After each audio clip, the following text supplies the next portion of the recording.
Aside from the sort of personality issues that are going on inside the Republican primary, there's another interesting angle here, which is that within the Republican Party, which is often so unified on a number of nonsense political positions, when you have 15 candidates, you are going to have some differences on policy, and some of these differences are starting to create a rift.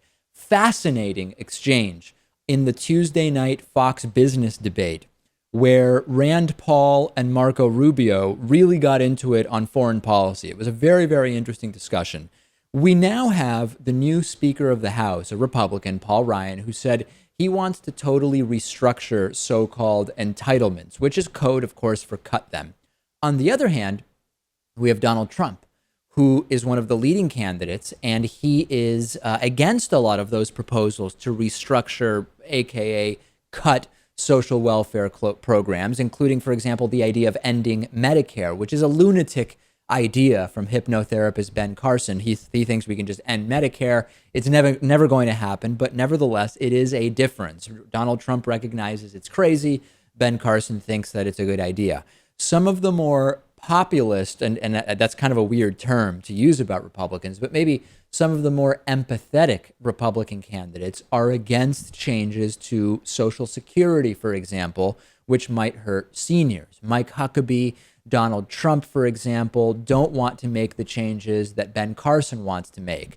Mike Huckabee has even called proposed changes to Social Security theft.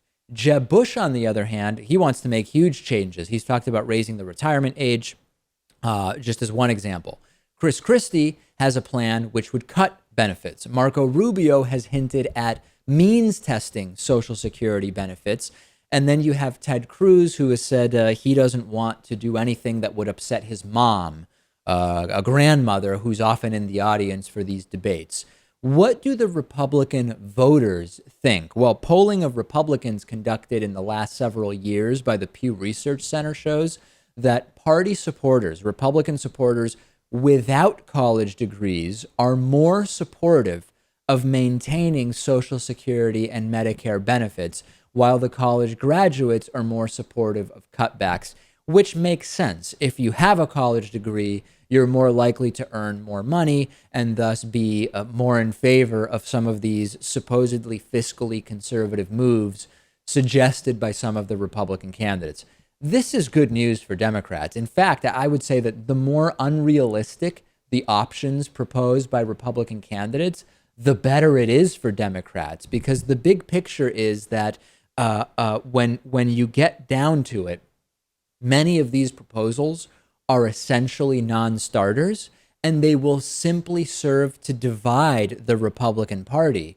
And when we take a view of how this might impact voters, if you're a Republican voter who says, well, I don't really like the candidates who want to cut these programs, and I also don't really like the candidates' positions when they want to keep these programs, who am I going to vote for? And the opposite is also true. If you are okay with a candidate who is willing to maintain, to go out on a limb and say that they are not going to cut any of these programs, you now have opened up the door to, as an independent or a more moderate-leaning Republican, to vote for the Democratic candidate if you agree with them more on social issues, for example. So the Democratic side has important differences between Hillary Clinton and Bernie Sanders. No question about it. Social Security, for example, Hillary Clinton wants to enhance it, whereas Bernie Sanders has been very clear that he wants to raise the cap up to which you pay taxes towards Social Security.